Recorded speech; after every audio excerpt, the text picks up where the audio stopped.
Hello दोस्तों, आप लोग का स्वागत है हमारे चैनल आर के टॉपिक स्टडी में। आज मैं पढ़ने वाला हूँ गणित, है ना, क्लास 10th का पीवीआई जो पूछे जाने वाले प्रश्न है ना। जितने भी बच्चे एक बार जरूर इस वीडियो को देखें ना। ऑब्जेक्टिव करने वाला हूँ, है ना, 1 से 100 तक जितना भी ऑब्जेक्टिव आपका पूछा जाएगा सवाल बोर्ड में, है ना। तो पूरा क्वेश्चन मैं देखने वाला हूँ और आपको दिखाने वाला हूँ कैसा सवाल आने वाला है और कैसा आएगा, है ना। तो एक बार इस वीडियो को आप ज़रूर देखेंगे, है ना दोस्तों। तो आ जाइए, मैं पहला सवाल में आ जाता हूँ, है ना। बस सवाल करेंगे और डिटेल में करेंगे, एक एक बात को जानेंगे, ऐसे नहीं, है ना। तो आइए, पहला सवाल बोल रहा है कि यदि भाग एल्गोरिथम ए बराबर बी क्यू प्लस आर, ये आप पढ़े होंगे ना। एल्गोरिथम, है ना, ये फॉर्मूला होता है ए बराबर बी क्यू प्लस आर, जहाँ एक ए का मान 72 है, बी का मान 9 है और क्यू का मान 8 है। तो पूछ रहा है आर का मान क्या होगा दोस्तों, है ना। जबकि ए का मान 72, इसका मान 72 दे दिया, है ना। तो 72 बराबर यहाँ पर बी का मान 9 है और क्यू का मान 8 है। तो 9 कितना होगा 72 और प्लस आर, इधर 72 उधर जाके घट जाएगा तो आर का मान कितना आ जाएगा दोस्तों 0। तो ऑप्शन सी आपका सही हो जाएगा, है ना। तो बहुत ही आसानी से आप लोग समझ गए होंगे दोस्तों ना। अगला सवाल पे मैं आता हूँ, है ना। दूसरा सवाल बोल रहा है मासा ए बी है और लासा ए बी है, तो बराबर क्या होगा। मासा और लासा का गुणनफल दे रहा है ना। तो इसको गुना करेंगे तो ए बी ही कन्वर्ट होगा, है ना दोस्तों। बीच में क्या हो जाएगा गुना ही हो जाएगा। तो इसका ऑप्शन बी एकदम राइट है ना। ऐसा ही सवाल आपको बोर्ड में देखने को मिलेगा, है ना दोस्तों, सेम टू यू। तो बस आप ध्यान से बस देखते रहे, है ना। एक एक सवाल में कराने वाला हूँ। अगला सवाल है, देखिए आपका, है ना। सवाल बोल रहा है कि रूट 15 कौन सी संख्या है दोस्तों, है ना। रूट 15 कौन सी संख्या, तो इसको तोड़ेंगे, है ना। तो ये टूटेगा नहीं पूरा। अगर 16 का बात करता तो 4 निकलता, तो ये परिमेय होता है। लेकिन रूट 15 की बात हो रहा, तो ये कौन सी संख्या होगा दोस्तों, अपरिमेय संख्या होगा, है ना। वैसी संख्या जो पी बटा क्यू के रूप में नहीं लिखा जा सके ना, वो अपरिमेय संख्या कहलाता है। अगला सवाल आपका मैं देखता हूँ, 124 का अभाज्य गुणनखंड में 2 का घात क्या है। 124 के अभाज्य गुणनखंड में 2 का घात क्या होगा दोस्तों। 2 से भागा देंगे 124 में तो 62 बार में लगेगा, फिर 2 से देंगे तो 31 आ जाएगा ना। तो 2 का हमें घात देखना है, 31 छोड़ दीजिए ना। 2 कितने बार हुआ है तो 2 बार बोलोगे सर। तो इसका ऑप्शन बी हो जाएगा राइट, है ना। तो ये बात आपको समझना होगा, ऐसा ही सवाल देखने को मिलेगा दोस्तों ना। पांचवा सवाल में आ जाता हूँ, है ना। कहता निम्नलिखित में कौन सा भिन्न का दशमलव प्रसाद शांत होगा या अशांत, शांत होगा, है ना। तो 17/105 है। इसमें क्या आपको छुप रहा है, 105 में आपको 15 सत्य कितना होता है दोस्तों 75 से 105 होगा। इसमें 3 आ रहा है ना और 7 की बात आ रहा है, तो 3 और 7 इसमें मैंने बताया था, आपको पढ़ाया भी होगा, देख सकते हैं हमारे वीडियो, है ना। वैसी संख्या जिसके हर में 2 और 5 हो वही संख्या 7 होगा। अगर उसके अलावा अगर 3 7 ये सब जितना भी संख्या अगर नीचे आ गया गुणनखंड में तो वो हो जाएगा क्या दोस्तों अशांत हो जाएगा। तो हमको शांत देखना है, जिसके नीचे 2 और 5 होगा वही शांत होगा। यहाँ पर 21 है तो 21 गुना 10 लिख देंगे। तो यहाँ पर 21 में क्या आ रहा है 7 और 3 आ रहा है, ये भी अशांत ही होगा, है ना। शांत 88 में क्या 11 गुना 8 करें 11 88, तो 11 आ रहा है, 11 भी क्या है अशांति में आ जाएगा, क्योंकि हमने पहले ही बोल दिया 2 और 3 रहेगा वही होगा शांत और बाकी अशांत हो जाएगा दोस्तों, है ना।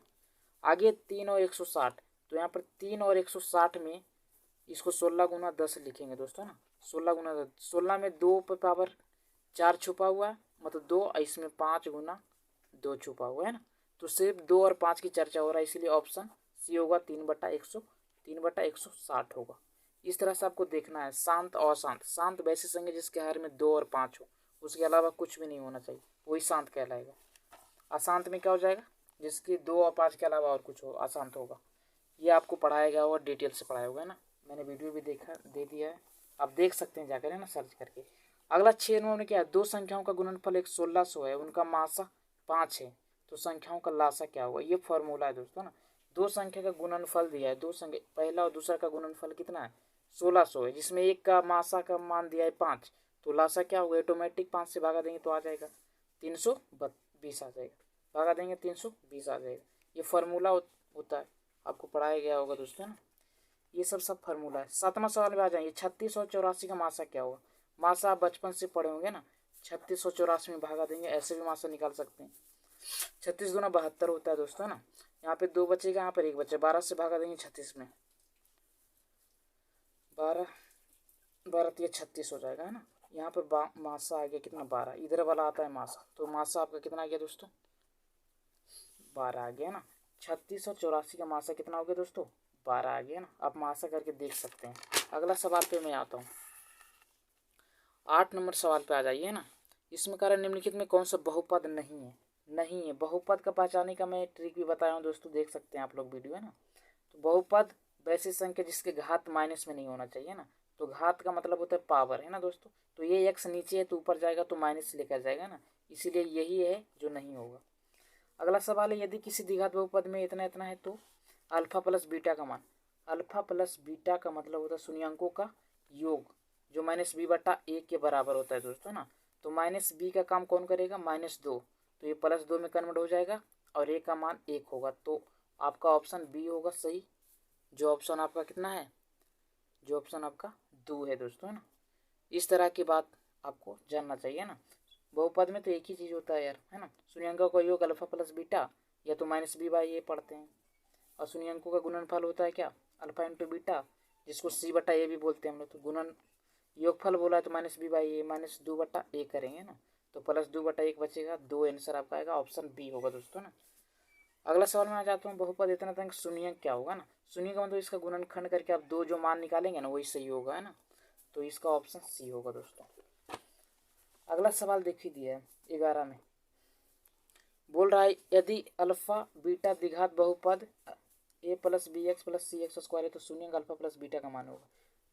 इसमें भी अल्फा प्लस बीटा का मान ही पूछा। बहुपद से बहुत सारा ऑब्जेक्टिव रहता है दोस्तों, मैंने पहले ही बता चुका है ना। अल्फा प्लस बीटा का मान शून्यंकों का योग -b/a होता है, -b/a होता है। तो -b का काम कौन करेगा? ये b और ये सही होगा, ऑप्शन नंबर आपका बी, ये राइट होगा दोस्तों ना।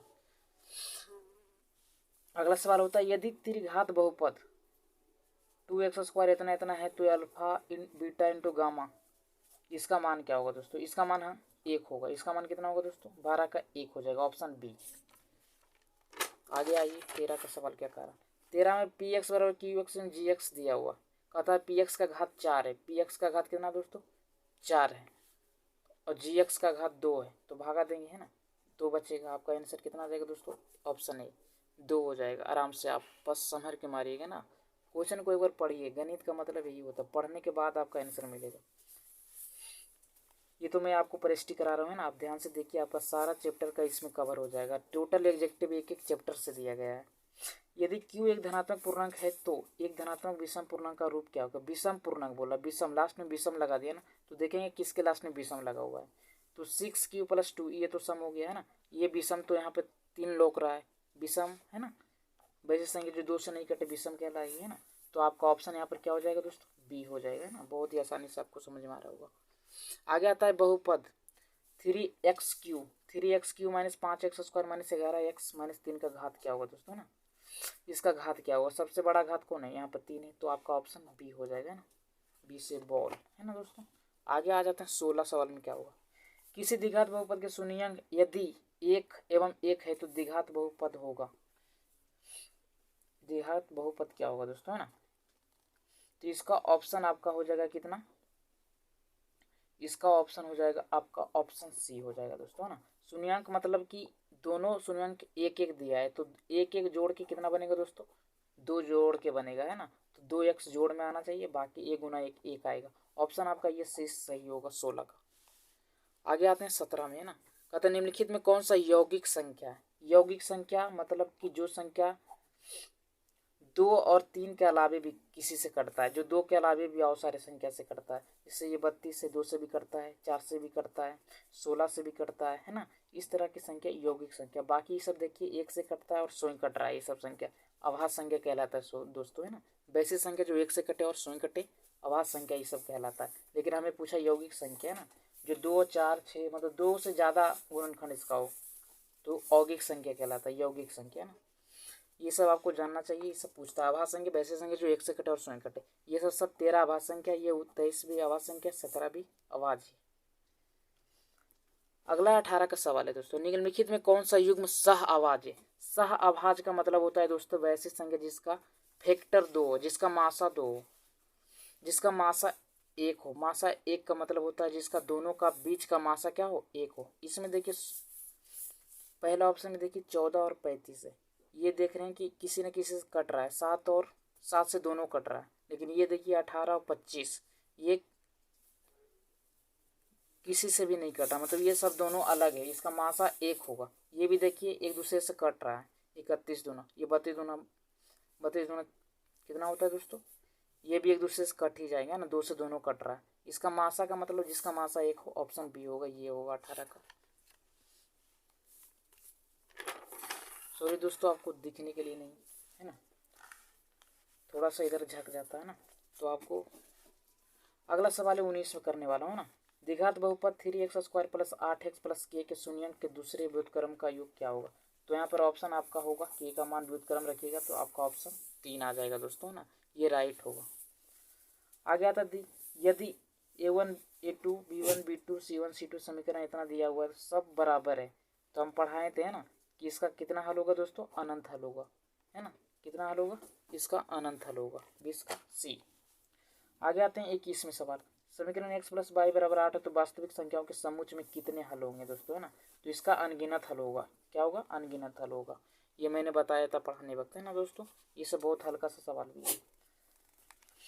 आगे आता है 29x प्लस 37y बराबर 103 है, तो इतना इतना, तो आपका एक्स वाई का मान चाहिए ना। आप किसी भी विधि से आप इसको निकाल सकते हैं, ये इसका आंसर आप लोग बताइएगा कितना आएगा दोस्तों। एक्स और वाई का मान निकालना, या तो विलोपन आता है या प्रतिस्थापन विधि, किसी भी विधि से आप निकाल सकते हैं 22 का आंसर, है ना। तो इसको छोड़ देते हैं आपके लिए, बताइएगा जरूर, कमेंट जरूर कीजिएगा। आगे पढ़ते हैं 23 में क्या है। एक घातीय समीकरण का लोक चित्र हमेशा निरूपित करता है एक सरल रेखा को बताते एक घातीय, है ना दोस्तों।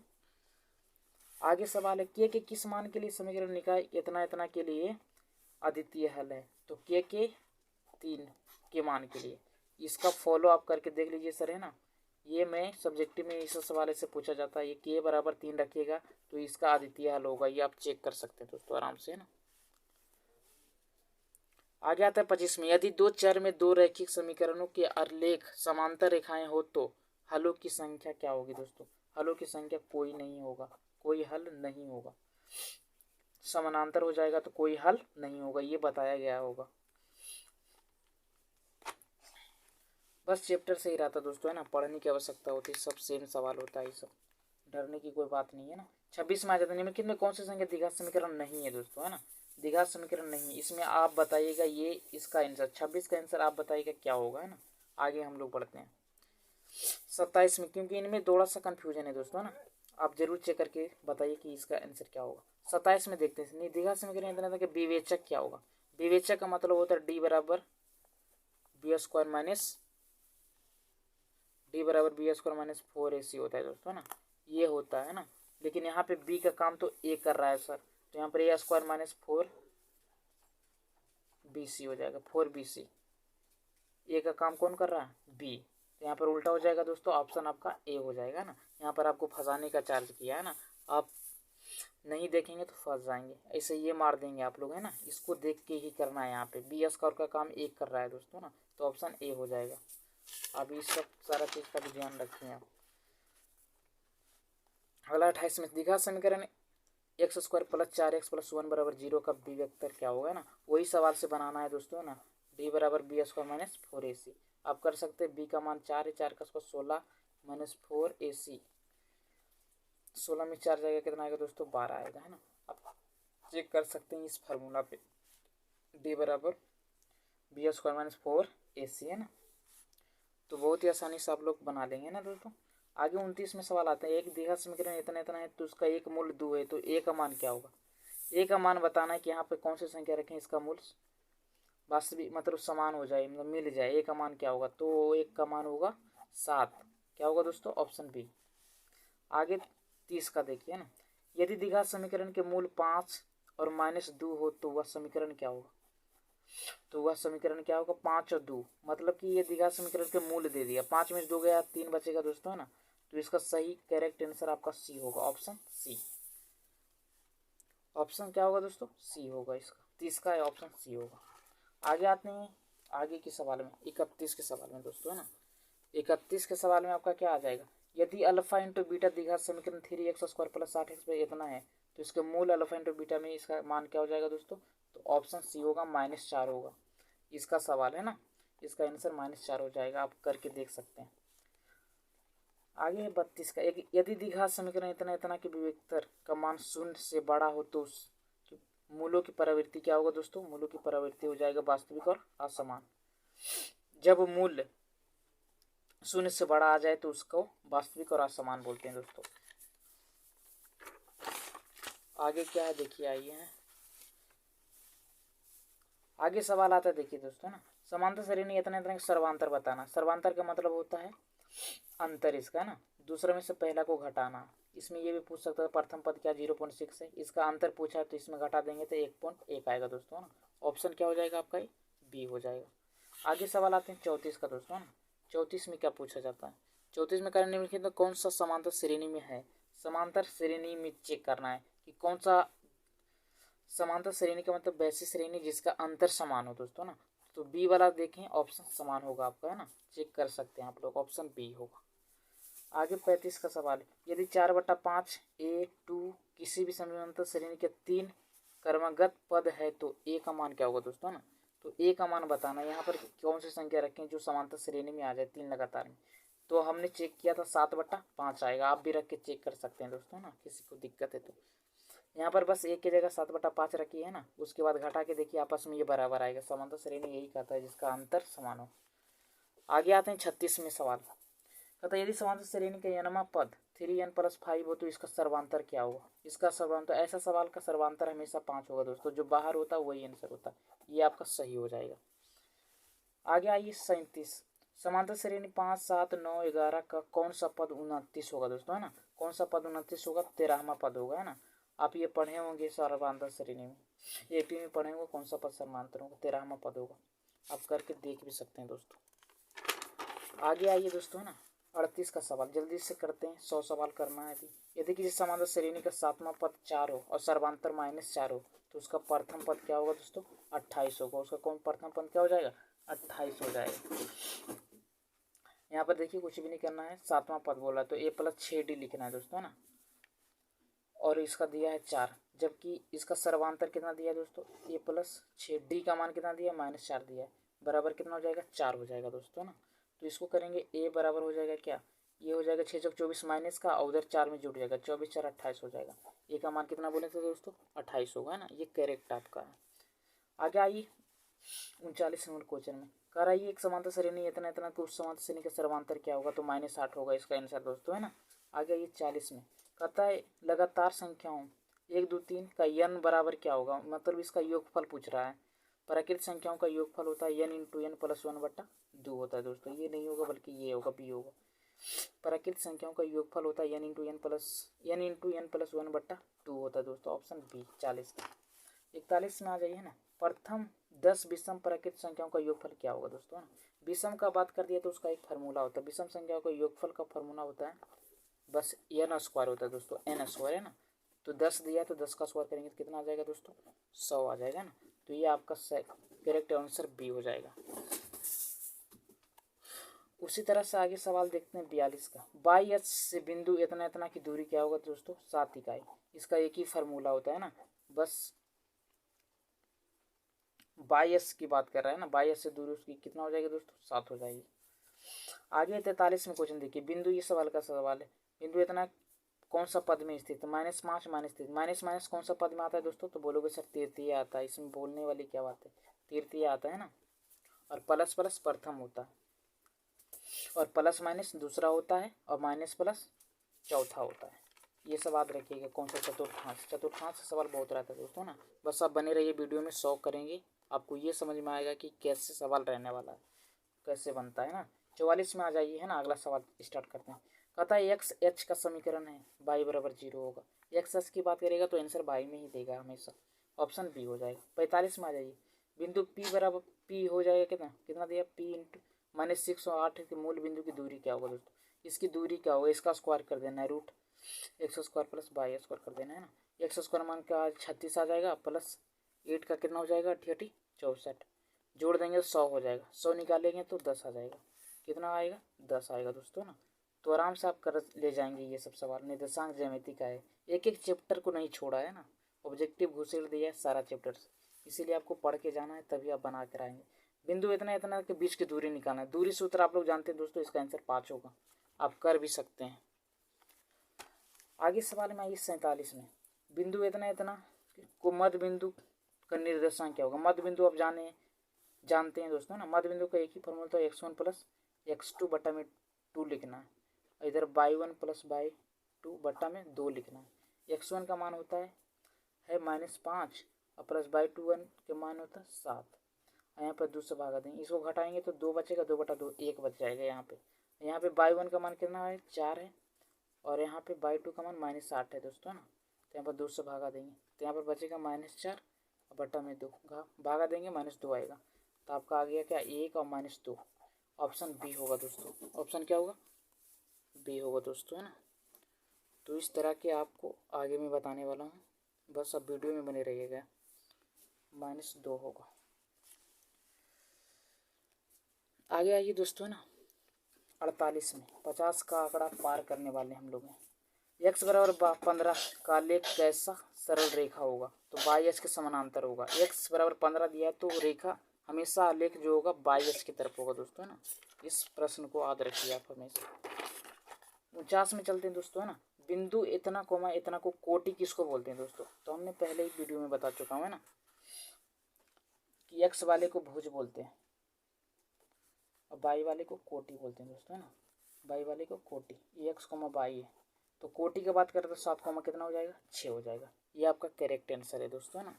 ये सब याद रखने की बात है, इस कॉमन बात है, जब आप चैप्टर पढ़ाया होगा तो बताया होगा।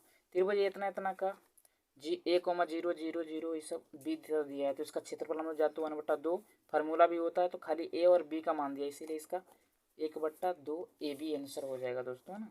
कुछ भी नहीं है, 50 का b। 50 हो गया, 50 और बचा हुआ है, बस वीडियो में बने रहिएगा दोस्तों। एक एक सवाल में समझा के बताने वाला हूँ। यदि बिंदु इतना इतना को जोड़ने वाली रेखाओं का मध्य बिंदु ये P बराबर इतना है तो a, ये विभाजन सूत्र के फार्मूला से बनेगा दोस्तों। बहुत लॉन्ग जाएगा, आप चेक करके बताइए कि इसका आंसर क्या होगा दोस्तों। ये आपके लिए रहा है ना, तो आप जरूर बताइएगा इसका आंसर क्या होगा। अगर आप विभाजन सूत्र पढ़ें तो इसको आप जरूर बना दीजिएगा, हमको विश्वास है। आगे चलता हूँ, देख सो हाँ 62 का सवाल क्या होगा। कोसेक 90 माइनस थीटा में घटाएंगे तो सेक थीटा बनेगा, इसमें देखने की क्या बात है। आगे 53 बोला 10 48 और इतना इतना का मान क्या होगा, हमेशा 1 होता है दोस्तों, है ना। चेक आप कर सकते हैं, ये सब बहु वाला सवाल। कोस स्क्वायर 17 और साइन स्क्वायर 17, ये के पहले तो ये बन जाएगा cos square minus sine square बराबर क्या होता है, हमेशा 1 होता है दोस्तों, इसका ऑप्शन हमेशा 1 होगा। आगे सवाल आते हैं 55 में क्या है दोस्तों, लगातार 180 तक है, तो मेरा मानना है कि अगर ये 80 तक लगातार है तो cos 90 का मान तो ये 0 हो जाता है। अगर इसमें से कोई भी संख्या अगर 0 हो गया तो 0 से गुना होगा, तो हमेशा क्या बनाएगा दोस्तों, ऑप्शन सी 0 ही बना देगा ना। इसका मतलब 55 का ऑप्शन 0 होगा, सी होगा ना। सेक 0 का मान क्या होगा दोस्तों, 1 होगा। आप चेक कर सकते हैं, ये सब फॉर्मूला से पूछा गया सवाल है। सेक 0 का मान 1 होता है। आगे चलते हैं दोस्तों, है ना, आगे चलते हैं। लाइट चला गया, कोई दिक्कत नहीं दोस्तों, हम आपको मिला देता हूँ। आगे आपका क्या रहेगा, 57 सवाल है ना, पेज 57 से सवाल क्या रहेगा, ठीक 45 डिग्री दिया हुआ 10 square theta plus 1/sin square theta. Theta का मान रखना है हमेशा क्या 45 रखना है, तो इसका आंसर 3 बनेगा दोस्तों ना। ऑप्शन कितना हो जाएगा, सी हो जाएगा। आगे सवाल निम्नलिखित कौन सा सत्य है दोस्तों ना, निम्नलिखित में कौन सा सत्य है। सत्य मतलब बराबर है। 37 का मान क्या होता है दोस्तों, तो बोलोगे सर 1/2, cos 60 का मान भी 1/2, ये बराबर का बात किया तो सत्य ये बात है ना।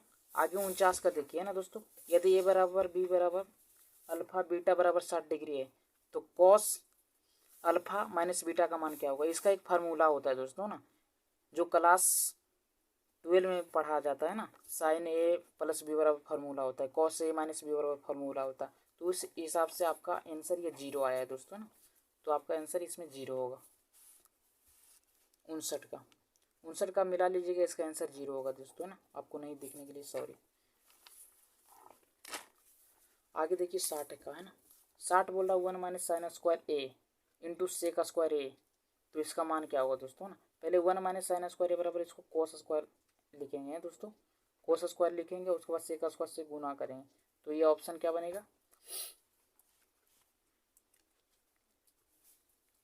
ये हमेशा क्या हो जाएगा, यहाँ पर कोस स्क्वायर होगा दोस्तों ना, cos square theta into sec square theta. Sec को क्या बदल दें, कोस में बदल देते हैं, तो ये कट जाएगा, आपका आंसर 1 बचेगा। इसका ऑप्शन बी होगा दोस्तों, ये नहीं होगा, ये ऑप्शन ए होगा, क्योंकि 1 माइनस साइन स्क्वायर को कोस स्क्वायर ही लिखेंगे और गुना सेक का स्क्वायर को 1 बट्टा कोस स्क्वायर लिखेंगे, कोस कोस कट जाएगा, स्क्वायर बचेगा, आपका आंसर 1। आगे 61 में आ जाइए सवाल दोस्तों ना। 61 का सवाल क्या होगा, इसमें ये तो आपका लॉलीपॉप है ना, इसका आपका 0 हो जाएगा दोस्तों ना, क्योंकि 10 45 का मान 1 होगा, 1 में से 1 जाएगा तो ऊपर वाला 0 बन जाएगा, तो सब 0 बन जाएगा।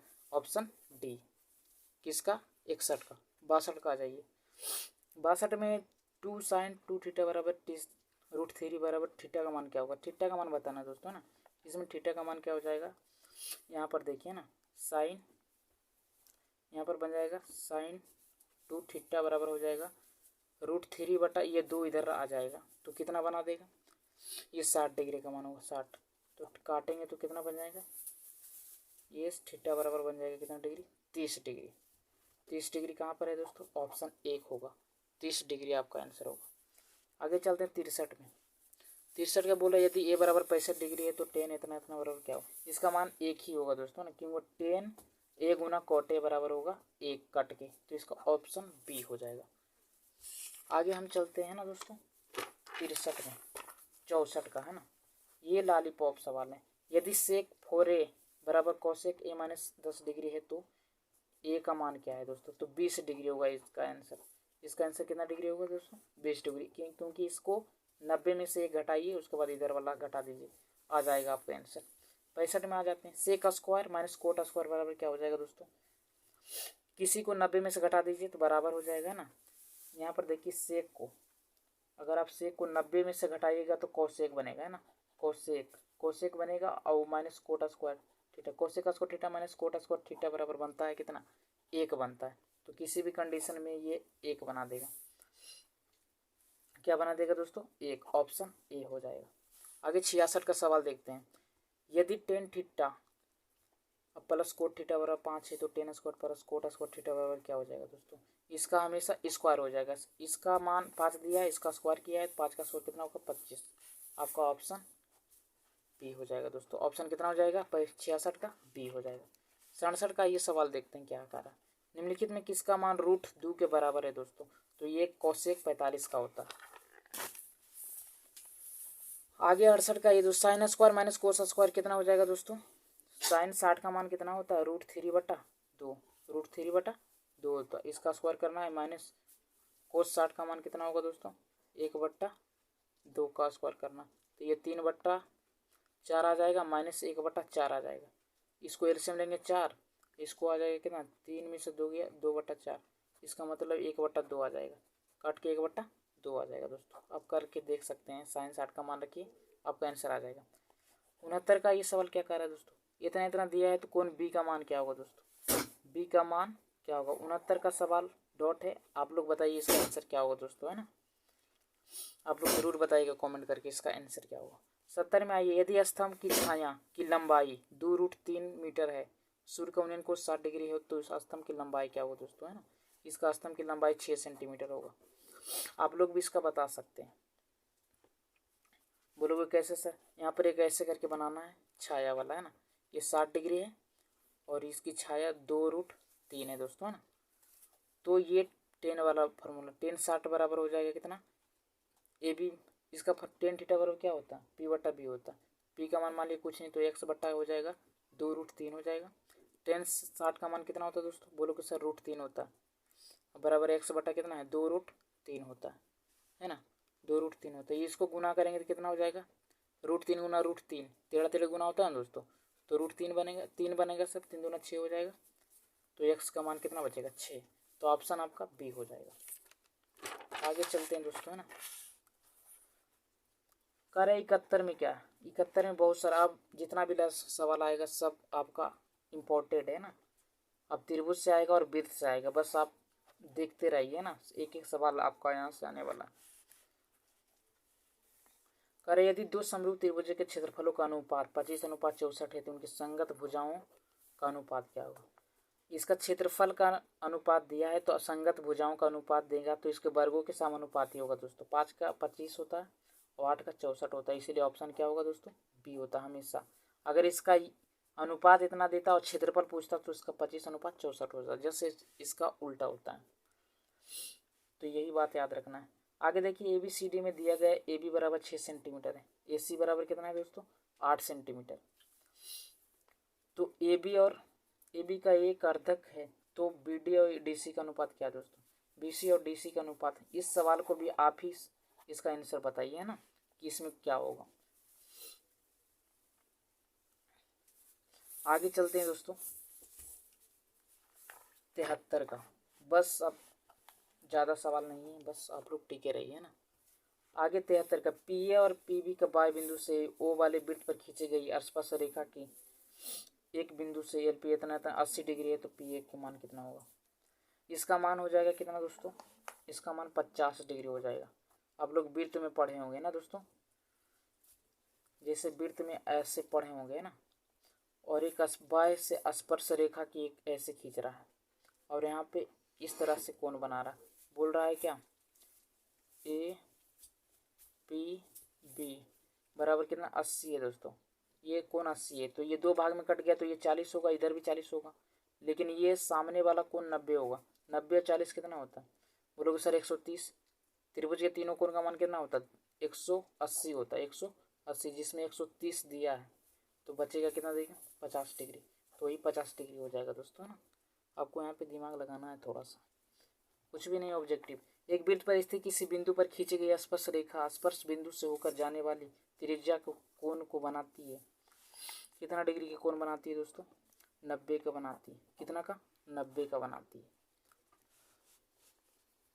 आगे आइए सवाल दोस्तों देखते हैं 75 में क्या हो जाएगा। यदि वाय बिंदु A से केंद्र O वाले वृत्त पर दो स्पर्श रेखा AP और AQ खींची गई है, तो AP बराबर 10 है, तो AQ का मान कितना हो जाएगा दोस्तों, इसका मान हो जाएगा 10 ही हो जाएगा दोस्तों ना, क्योंकि एक वृत्त पे दो बाह्य बिंदु खींचेंगे है ना, तो इसका मान 10, तो इसका मान भी 10 होगा, सेम ही होगा, इसमें कोई बदलाव नहीं होगा। इसका ऑप्शन बी होगा सही। इसका ऑप्शन क्या हो जाएगा दोस्तों, सही हो जाएगा 75 का बी। आगे आइए सवाल है ना 76 का सवाल क्या बोल रहा, कह रहा BC केंद्र O वाले वृत्त का एक व्यास है जहाँ D वृत्त की परिधि है, तो एक बिंदु पर BDC का मान क्या होगा दोस्तों, BDC का मान क्या हो जाएगा, इसका मान हो जाएगा कितना डिग्री 180 होगा दोस्तों, एक ऑप्शन बी। 77 में आज एक वृत्त के दो अलग बिंदुओं पर प्रतिच्छेद करने वाले रेखाखंड को कहते हैं छेदक रेखा कहते हैं। एक वृत्त को दो अलग बिंदुओं पर प्रतिच्छेद करने वाला को छेदक ही बोलते हैं दोस्तों। क्या बोलते हैं सर, छेदक बोलते हैं। किसी वृत्त पर दो अलग बिंदुओं पर प्रतिच्छेद करने वाले बिंदु को छेदक रेखा बोलते हैं। आगे 78 में यदि AB वृत्त के केंद्र पर 50 डिग्री का कोण आंतरिक करता है, तो A और बिंदु B के पर खींचे गए बीच की कोण कितना होगा 130 होगा, क्योंकि वृत्त के अंदर बना हुआ कोण हमेशा होता है 180 होता है दोस्तों, जिसमें 50 बनाया गया है तो 130 बचा हुआ है, तो वही बनेगा ना, आपका ऑप्शन बी हो जाएगा। आगे सवाल आइए दोस्तों, एक त्रिभुज ABC में AC स्क्वायर इतना इतना है, तो जैसे ABC आप एक त्रिभुज बनाए A B और C, तो ये समकोण त्रिभुज लिखा हुआ है ना, तो इसमें कौन समकोण होगा, तो बी वाला होगा, कौन बी समकोण होगा। इसमें देखने की बात क्या है ना। आगे देखो 80, अब 20 सवाल और है दोस्तों, बस आराम से जल्दी से करने वाला हूँ मैं, और एक एक चीज़ बताकर मैं करने वाला हूँ। आपका यहाँ पर देखिए ABC में D समानांतर BC है, जैसे यहाँ पर एक ABC एक रेखा है, ये पाइथागोरस थेल्स चर्चा ने बताया है ना, आपको पढ़े होंगे ABC और D और E है दोस्तों ना। अब यहाँ पर देखिए कह रहा है AD का मान 4 है, इसका मान 7 है, और यहाँ पर AC का मान कितना दिया है 6.6 दिया है दोस्तों। तो हम यहाँ पर कैसे बनाएंगे, यहाँ पर बात कर रहा है कि AD और BD दे दिया है ना, AD और DB यहाँ पर दे दिया है ना, और यहाँ पे ये फार्मूला लगाना है ना। ये फार्मूला क्या है दोस्तों, AD और AB अब बराबर में लगाना है AE और EC है ना। यहाँ पर दिया AD का मान 4 और AB का मान कितना है 7, 4 कितना हो जाएगा 11 हो जाएगा, 7 4 कितना हो जाएगा 11, बराबर इधर कितना हो जाएगा दोस्तों, यहाँ पर x मान लीजिए, उसके बाद 6.6 हो जाएगा, इसको कर दिया 11 छक 66 आ जाएगा,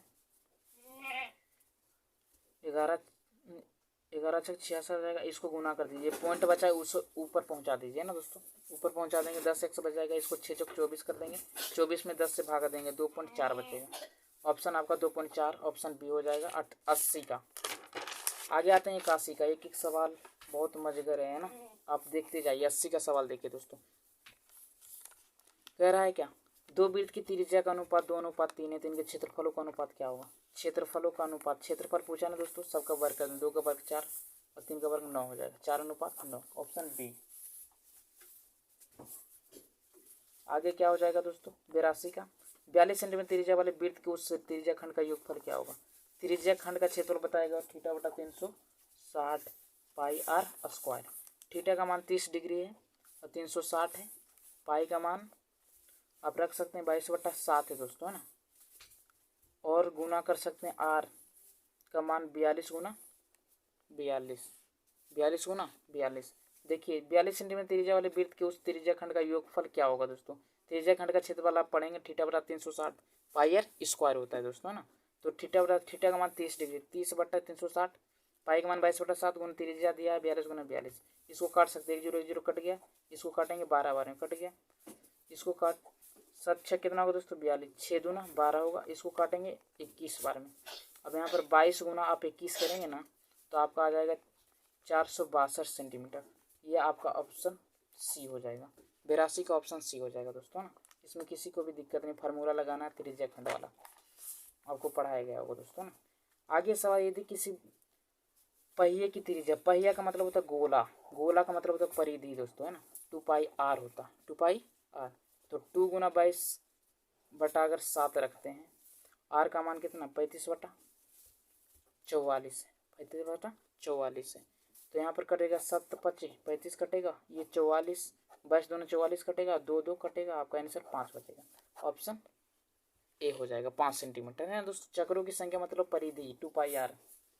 आगे सवाल आता है 84 का, 12 सेंटीमीटर व्यास वाले गोले का आयतन क्या, अच्छा गोला का आयतन कितना होता है 4/3 पाई आर क्यू होता है दोस्तों, है ना, 12 सेंटीमीटर व्यास दिया है, तो इसका त्रिज्या कितना हो जाएगा, त्रिज्या पहले 6 हो जाएगा, अब 4/3 गुना पाई का मान उसी रहने देना, आर क्यूब 6 का क्यूब 6 गुना 6 लिखना, 3 दूना कितना होगा दोस्तों 6 हो जाए, 6 छक 36 दूना 72, 72 गुना 4 करिएगा तो आपको 288 मिलेगा, कितना मिलेगा 288।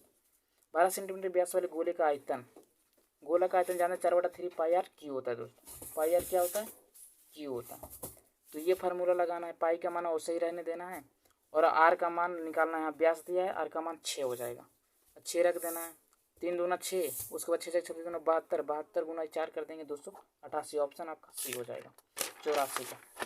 आगे आइए दोस्तों ना 85 का, बस 15 सवाल और है, दो बेलन की त्रिज्या का अनुपात 2:5 है, तो इसकी ऊंचाई का अनुपात क्या हो जाएगा, जैसे दो बेलन है, एक बड़ा वाला है और एक छोटा वाला है, ये मान लीजिए है ना, एक बड़ा वाला एक छोटा वाला, अगर पाई और पाई कैंसिल हो गया, आर का मान कितना है दोस्तों, त्रिज्या का मान 2 का स्क्वायर 4 हो जाएगा, दोनों की ऊंचाई कितना है 1 का 5, तो ये 5 गुना हो जाएगा, अनुपात इधर कितना हो जाएगा, आर स्क्वायर का मान कितना 25 हो जाएगा, और इधर एच का मान 2 का स्क्वायर कितना है 2 ही हो जाएगा, है ना, 2 हो जाएगा, इधर काट सकते हैं आप, 2 दूना 4 हो जाएगा, ये कट जाएगा 5 25 25, 2:5 सही है, ऑप्शन बी हो जाएगा। आगे देखिए दोस्तों ना 68 का क्या होगा, किसी घन का आयतन इतना इतना दिया है, तो इसकी भुजा क्या है, घन दिया मतलब क्यू, ये 27 44 14 का क्यू होता है दोस्तों, 14 का क्यू होता है ना, तो इसको आपको याद रखना होगा दोस्तों ना, 14 का क्यू होता है। आगे 87 वाला सवाल में देखिए cos 10 वाला है, इसमें कुछ भी नहीं, किसी में से एक को घटाइए तो 90 में से किसी को एक को घटाइएगा तो सेम आ जाएगा, उसको काटिएगा तो एक बचेगा, आपका यहाँ से ऑप्शन क्या आ जाएगा दोस्तों, एक होगा, ऑप्शन हमेशा एक होगा इसका, है ना, तो इस तरह का सवाल आराम से आप बना सकते हैं। आगे सवाल आता है क्या दोस्तों, एक घन आपके 3 संग्रहण फलकों का क्षेत्रफल एक्स वाई जेड है, तो उसका आयतन क्या होगा दोस्तों, √XYZ होता है, ये फार्मूला दे दिया डायरेक्ट, है ना।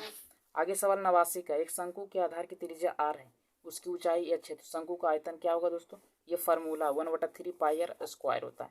ये शंकु का formula 1/3 pi r square h होता है दोस्तों। ये फार्मूला है, आपको रटना होगा शंकु का आयतन का 1/3 pi r square h, 1/3 pi r square. अच्छा ये नहीं होगा, 1/3 pi r square option B होगा दोस्तों ना। आर स्क्वायर नहीं है, यहाँ पर एच स्क्वायर दिया है, यहाँ पर भी चूक हो सकता है दोस्तों ना, सबसे होता है, आपको देख के मारना होगा। ऑप्शन बी होगा उसका। आगे देखिए 90 का 10 सवाल और यार त्रिज्या वाले अर्धगोले का संपूर्ण पृष्ठ क्षेत्रफल क्या होगा। अर्धगोले का संपूर्ण पृष्ठ क्षेत्रफल पूरा होता है पाई आर स्क्वायर, लेकिन आधा बोला है तो 2 लेंगे, है ना दोस्तों। इसमें किसी को दिक्कत है? ऑप्शन सही बी हो जाएगा। आगे आता है 90-91 वाला सवाल।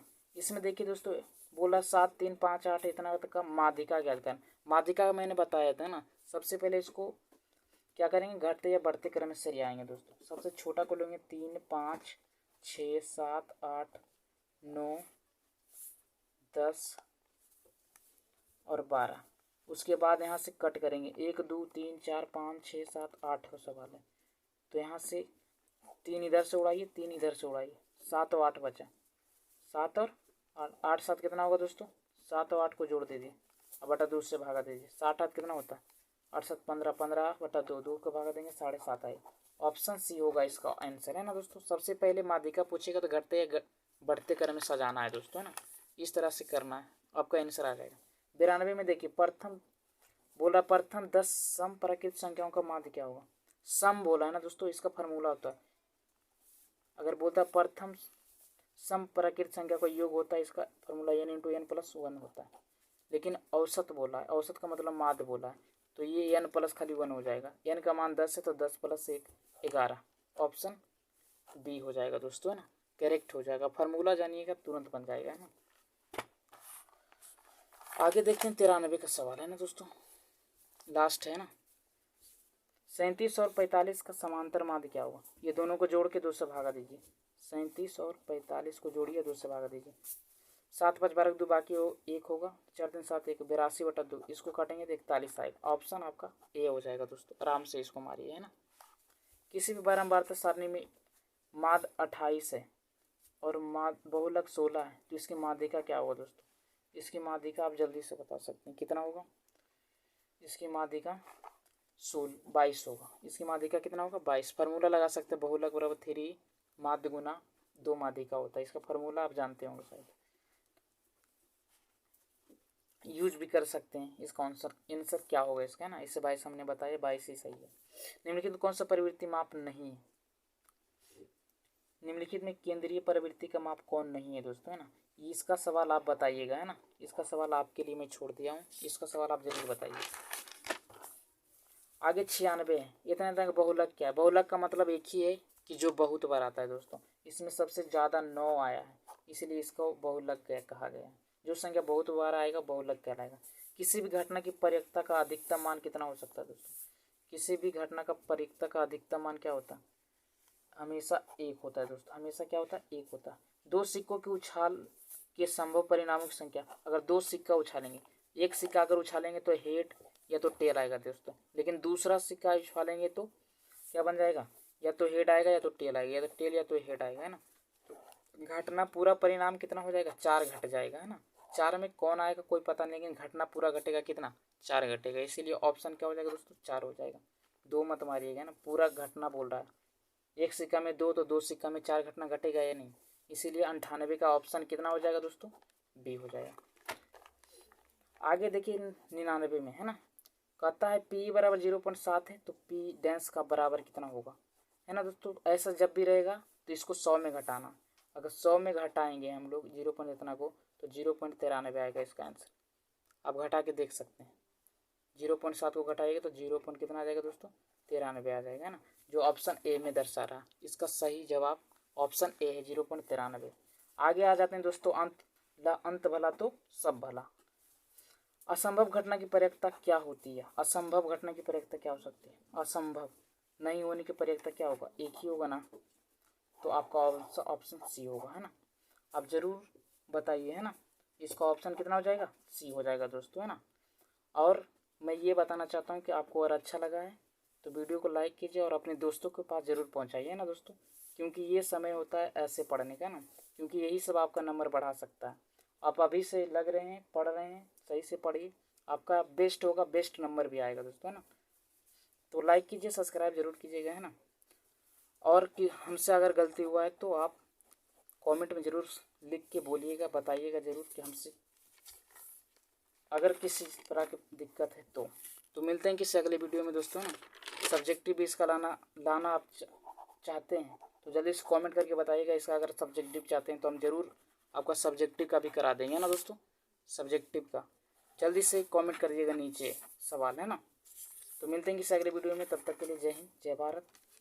आगे मिलते हैं सब्जेक्टिव क्वेश्चन में। 100 ऑब्जेक्टिव मैंने करा दिया टोटल दोस्तों, है ना, एक एक। इस तरह से आप लास्ट में ऐसा ही होना चाहिए ना। ठीक है, मिलते हैं किसी दूसरे वीडियो में।